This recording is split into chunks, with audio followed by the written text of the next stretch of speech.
While we are talking about all the momentum that is happening in the startup world, in Indian startup ecosystem, there are people, they are entrepreneurs and they are doers and builders who make the startup story what it is. And one story which is making all of us, we are all super proud of, is Unacademy and what Gaurav Munjal, the young entrepreneur, has managed to do. And today I'm going to be, and he's a straight talker, so today I'm going to straight jump in and ask you this question, Gaurav. Give us an insight into the thinking that is going behind in Unacademy right now, because from what we see outside, it looks like you're building an Edtech ecosystem play for the country, from competitive exams to K-12, you name the spectrum and you're going after it. And you've also acquired, right? Let me say which are the platforms you've acquired: TapChief, Relevel, and I'm sure I'm missing some others. And then you have creator tools like Graphy and now Spay. Tell us, what's the playbook? What's the strategy?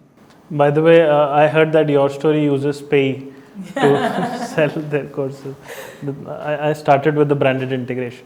So I think the story is simple, that we believe that the way education has happened over the years is it's extremely expensive and it's extremely inefficient. Today, let's take college for example. You want to get a job, and forget about the top 2 or 3%, IITs, etc. 98% of colleges are doing a poor job when it comes to education and placements. Those are the only two roles that they have, for which people are paying 5 lakhs, 10 lakhs, 15 lakhs, but they do a poor job with education, they do a poor job with placements. So I think solving and disrupting education is as big a problem as Tesla inventing electric cars. And the industry, there are so many broken pieces, so many unorganized pieces, that the problem statement for us is huge and the impact that we can create is huge. Because if we provide great education, people get good grades, people learn skills, people get jobs, people can literally change the orbit of their lives.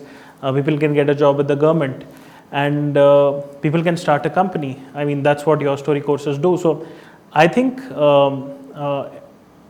if we can play a core and important role in being the platform where people learn, I think the impact that we can create is huge. And what we are essentially trying to do is we are trying to make the best product experience for learners to learn from the world's best experts.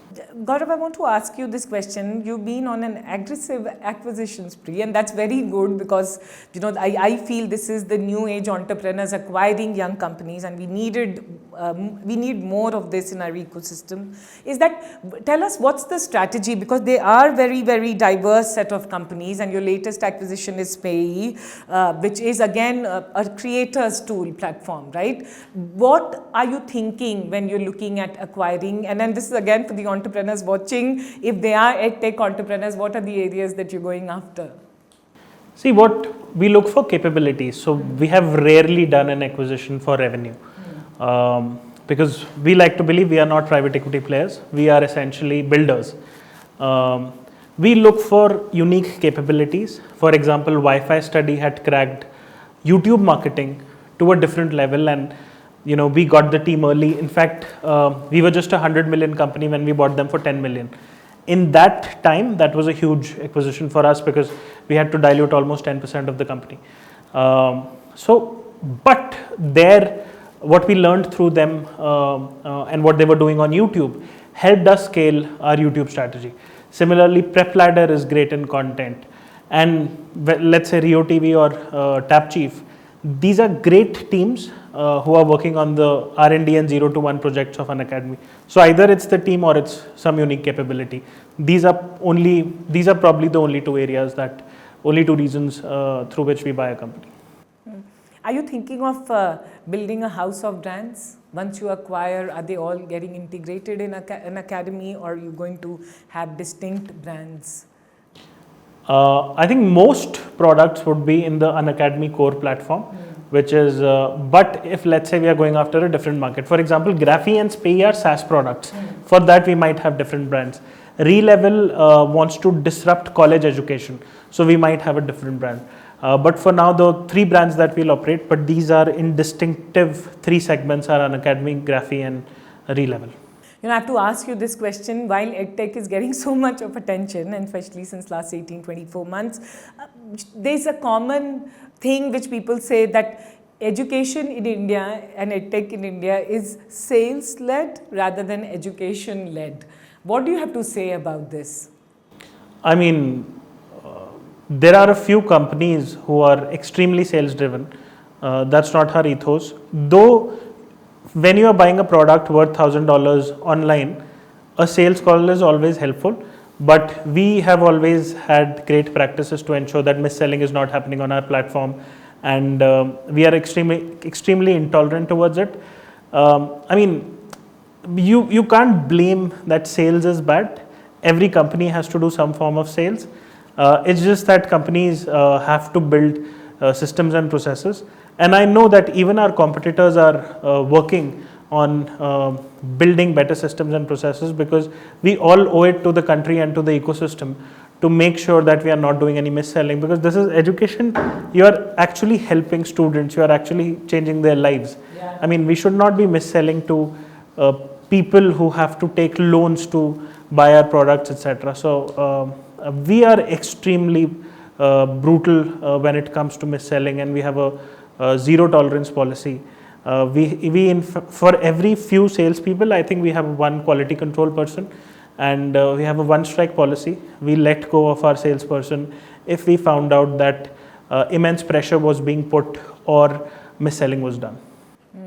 When we talk about creators economy, I think Unacademy has done a brilliant job of, creating creators out of educators. And I think that's a very significant phenomenon, especially in a country like ours where educators were not given that prominence. But Gaurav, I have to ask you, it's a double-edged sword, or is it a double-edged sword that you create brands out of educators and then tomorrow they go on to create their own platforms?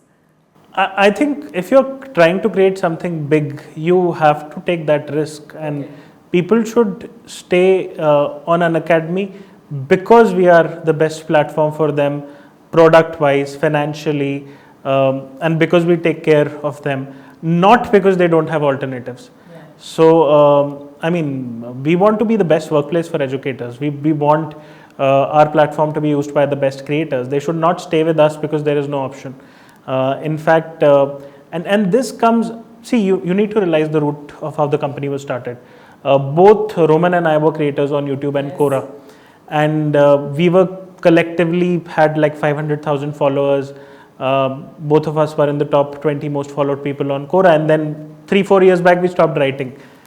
But essentially we understand the psyche of the creators. We understand that literally anybody with some creativity will become a creator.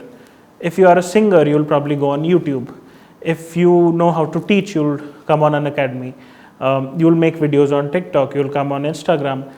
Essentially, creator economy will eventually be the biggest economy, and we are seeing that companies are putting 10%, 20%, 25% budgets of their marketing and influencer marketing. Yeah. I think it should be renamed to creator marketing. And so I think people should stay with us because we are the best platform, not because we are the only alternative.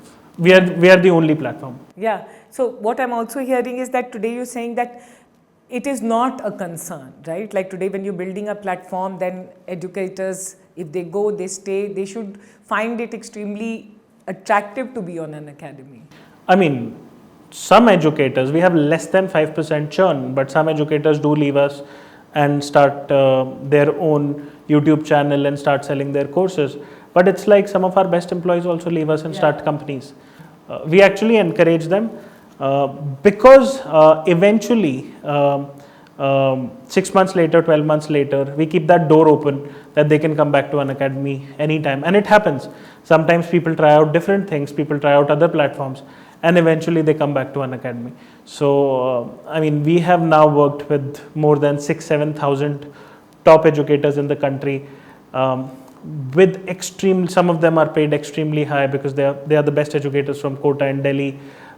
It's almost as big a market as Bollywood. So sometimes, some of our teachers make more money than some of the Bollywood actors and actresses, and they are as famous. They'll get 100 million, 200 million views, and we have a dedicated team called Educator Delight team to keep them happy, which is super crucial for us. So we want them to come back to us because we have to be the best platform. And we also have an internal academy where we get young talent from IITs or other institutes and we make them into teachers. Wow.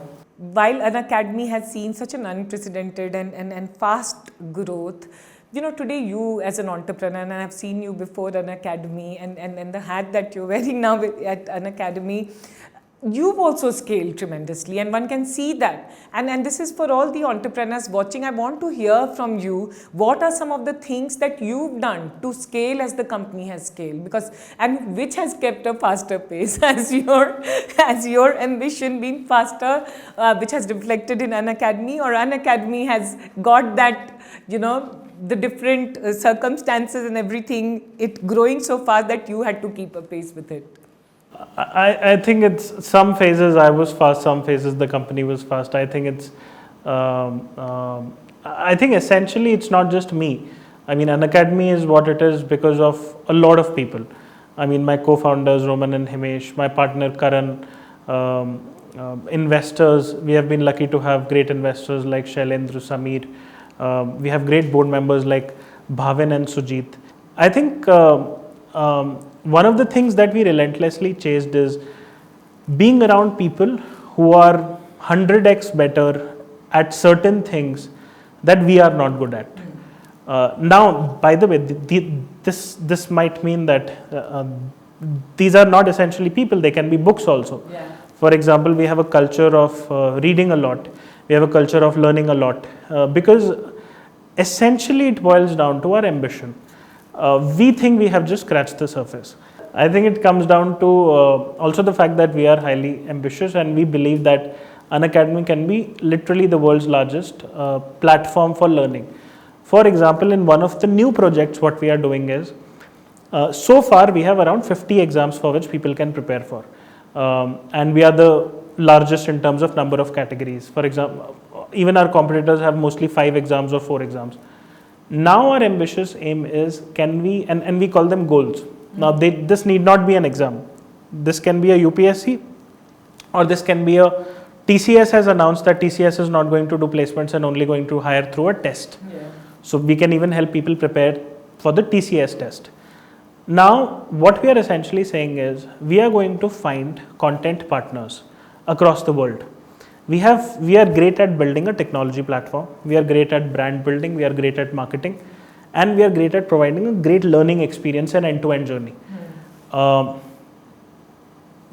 there are other players who are significantly better in their respective fields in content. And we want to partner with those, and we want to launch education products with them. So from 50 categories, we want to go to 500 categories or even 1,000 categories in the next 2 years. If we are able to successfully do that, then we believe we are going to be the largest learning platform, not just in India, but in the world. Now, one of the reasons that the company or even the leaders, including me, grow is because of something we follow in our company called as iconic goals.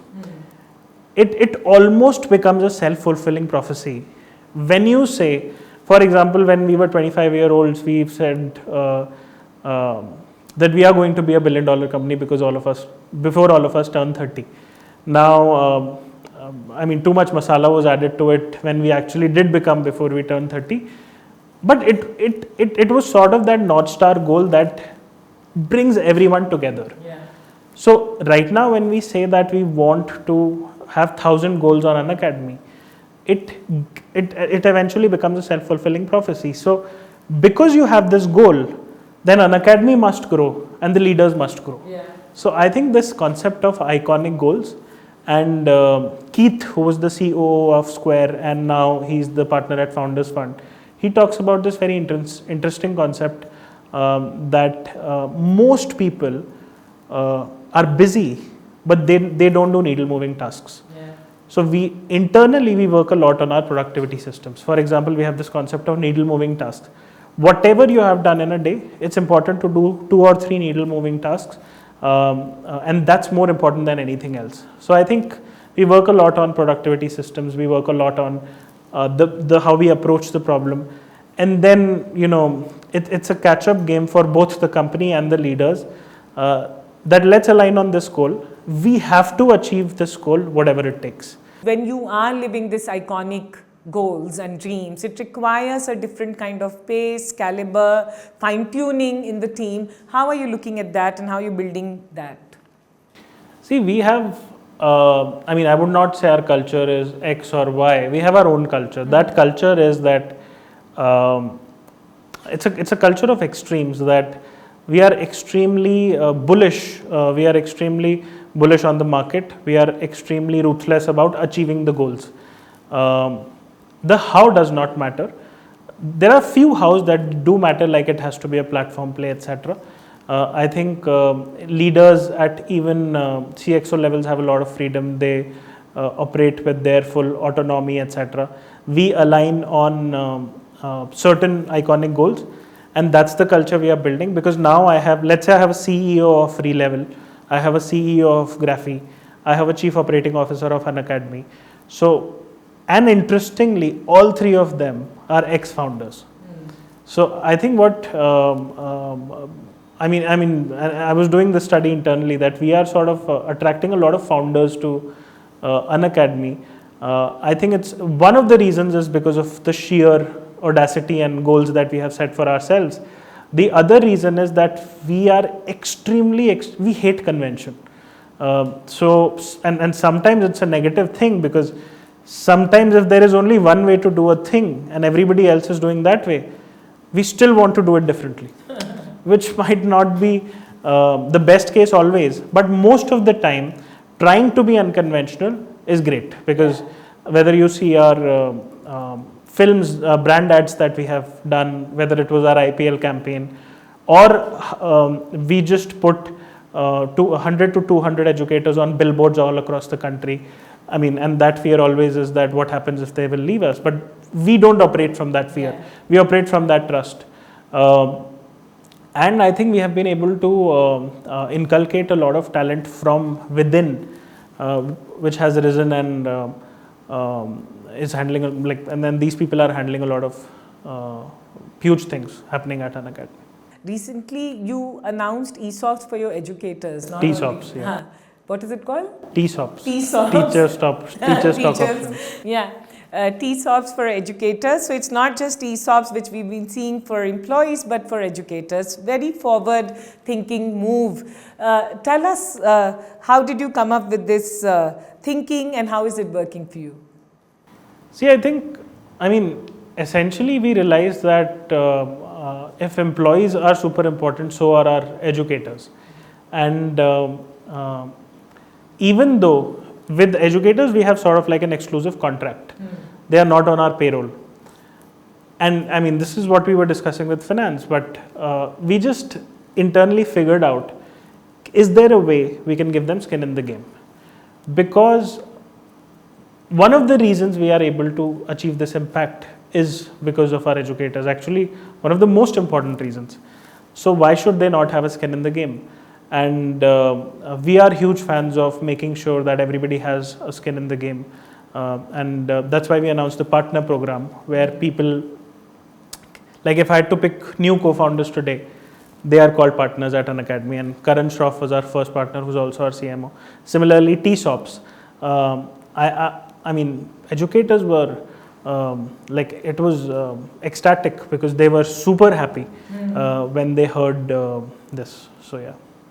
I want to understand, and this is for everyone again, creators economy in India is just taking shape, and I'm told that in US it's already a $500 billion market. And then you first and foremost have been a creator yourself in 2010, and I still remember what was that thing which you came with, and you were so passionate about education and making people learn. Tell me, if you had to give us a view of what's an insider view of where is the creator economy when it comes to India. And second thing is that how are you thinking as you move forward in terms of enabling creators? Because that's what you're doing and you've done that fantastically well. What are the new things or different things that you're thinking in this space? See, until many years ago, fame was limited to a few people. Let's say, you'll have Shah Rukh Khan, you'll have Sachin Tendulkar, and these people are great at what they do, and they are both self-made. And then you'll have, let's say, 100 more people in Bollywood and 10 more people in cricket. But then think of IPL. Yeah. So when IPL came, there were now 8 more teams with 11 players each. And yes, there were existing players from countries which were taken, but it gave a rise to new players also. So which we wouldn't have known otherwise. Yeah. Which we wouldn't have known. Over the years, through platforms like YouTube, what happened is that this got democratized. So it was almost like an unbundling of media. Yeah. Like Twitter is unbundling of news, YouTube and Instagram are unbundling of your entertainment content. Now, and it happens through 2 ways. One, it has to be a distribution platform where you make creation super easy. Yeah. How did YouTube and Instagram, you just, how did they do that? You just need a phone, you can upload a video, and if you have talent, this essentially goes to a lot of people. Yeah. And once that started happening, you did not need a Bollywood or somebody else to give you an opportunity. You could just go on YouTube and you could say that I am good at acting. Like Bhuvan Bam in Delhi used to make selfie videos through a $100 smartphone, and he's one of the biggest creators in the country. And yes, like so this whole opportunity of doors opened up. That's why when you'll go to a 11th or a 12th standard kid and ask them who do they want to meet, it will most probably be a YouTuber. Yeah. I mean, there are creators playing games, there are creators teaching finance. So that whole thing, that whole industry, you have knowledge, you can share that. You know how to play games well and you can do commentary well, so you can become a gamer. And then platforms like YouTube, Twitch, etc. So, and it gave rise to millions of creators. And in India, it's becoming more mainstream. For example, my brother he runs a YouTube channel and he's a creator himself. So, and these people have a lot of freedom. Yeah. Through the distribution they make on the platforms, a lot of monetization options are opening up to them. Brands sponsor with them. There are agencies who help them get brands. And you don't need to be a big influencer to get brands. Yeah. Even if you have 5,000 subscribers, you can be a micro influencer, etc. I think what this will give rise to is that it will just democratize the whole thing. And it's not just entertainment. What Substack did, people can start their newsletters. Yeah. And so essentially think about when Blogger came and we used to write blogs, etc. Eventually, the creation tools will be abundant, and people will have a lot of distribution, and 1 in every 4 persons will be a creator. This is what I think will happen. As Unacademy, do you see this as a large creators platform play that you're doing, or do you see yourself as an Edtech? Because I thought it's a very interesting thing to ask you, because while you are, in the Edtech and education space, but you are enabling creators. So our creator play is through a brand called Graphy, which now has acquired Spay also. Collectively, we have now close to 2,000 creators that are working with us, some of the best creators of the country. We help them sell education products. I'll tell you where Unacademy fits into the creator play. Over the years, we realized that education products, education courses are a great way to monetize for creators. So creators could earn money through brands. But if creators started sharing their knowledge, like if a creator would say, I'll tell you how to get to 100,000 subscribers on YouTube. People will pay 20,000 rupees for that, because that's life changing. If you can pay 5 lakhs to a college where you are not getting education and you are not getting placements, you can definitely pay 20,000 to a creator who is going to give you personal attention and teach you stuff. That's how this whole cohort-based courses rose.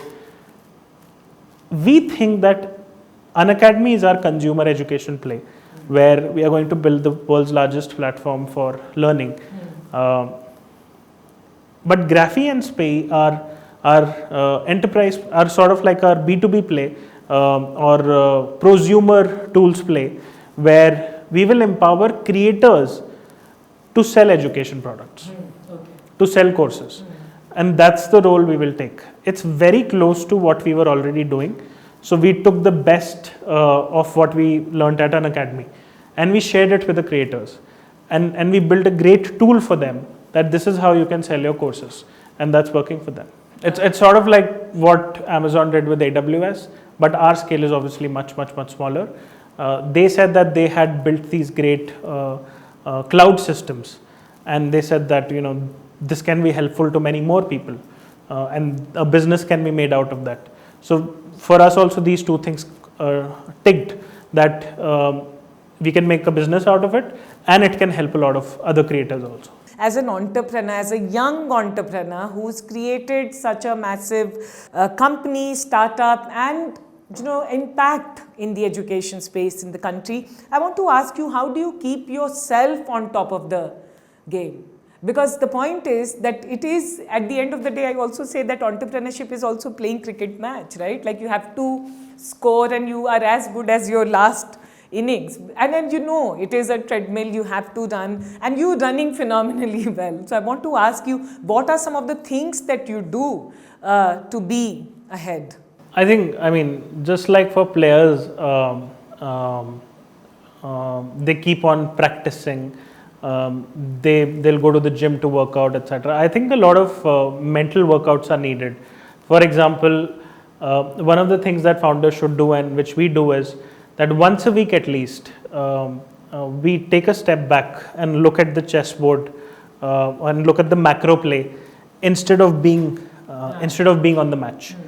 It's like a player would analyze old videos of himself or herself, or look at old matches, or look at just the whole strategy. For example, I think Dhoni is a great captain.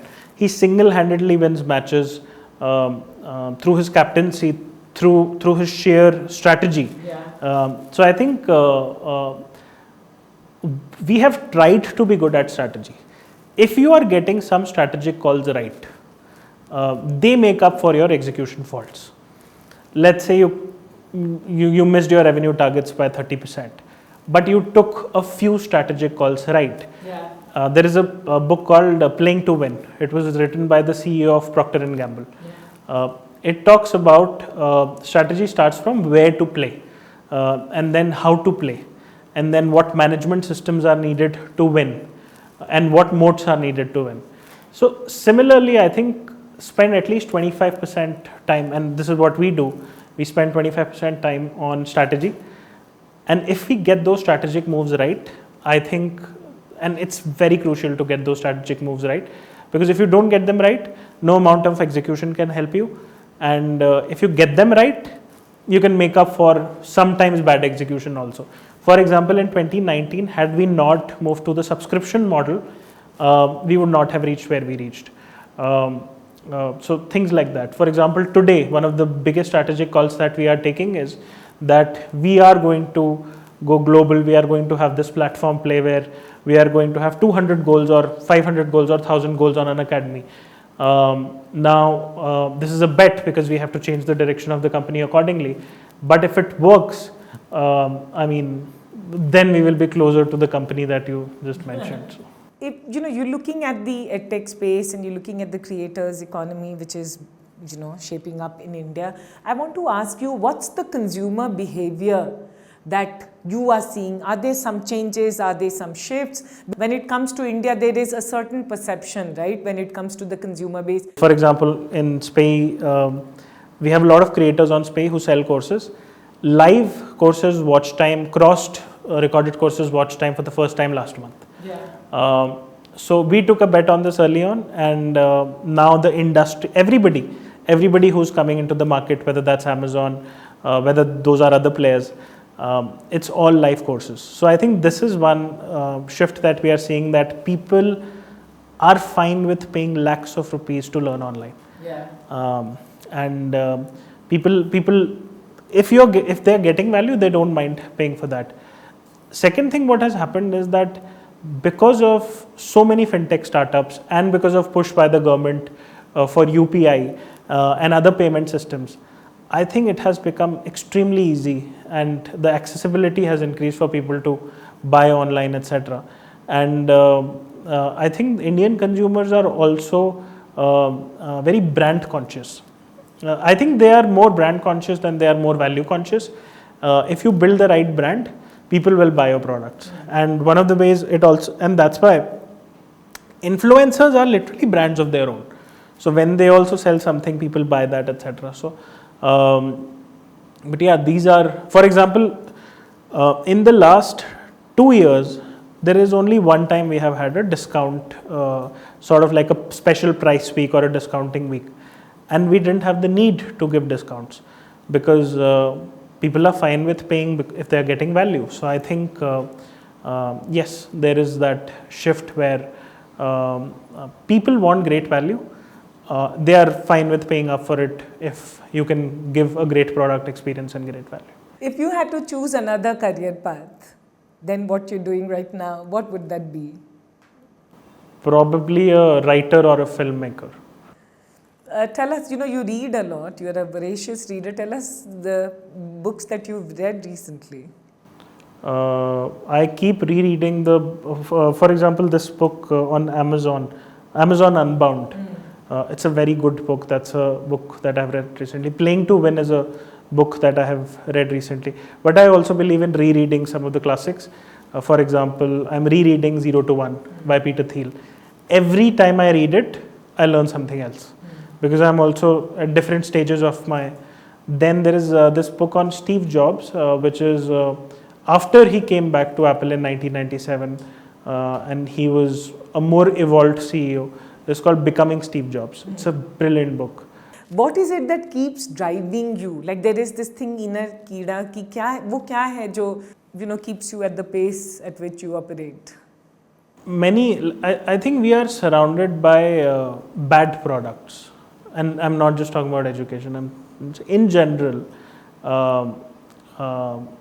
are bad products. And when you look at certain products, or when you look at certain inefficiencies, and when you look at unorganized sectors, and you have been lucky, like I believe I have been lucky with the kind of investors I have gotten, the kind of team I have gotten, the kind of co-founders I have gotten.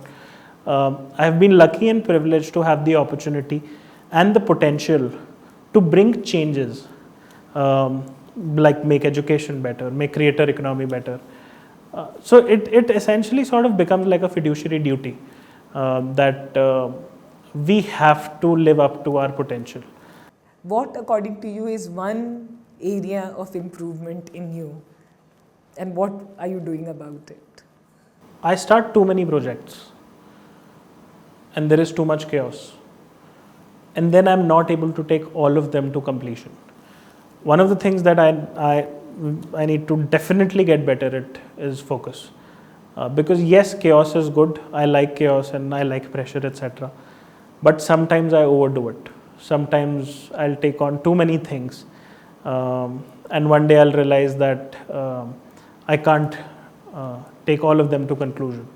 So I think this is something I need to get better at picking few right battles.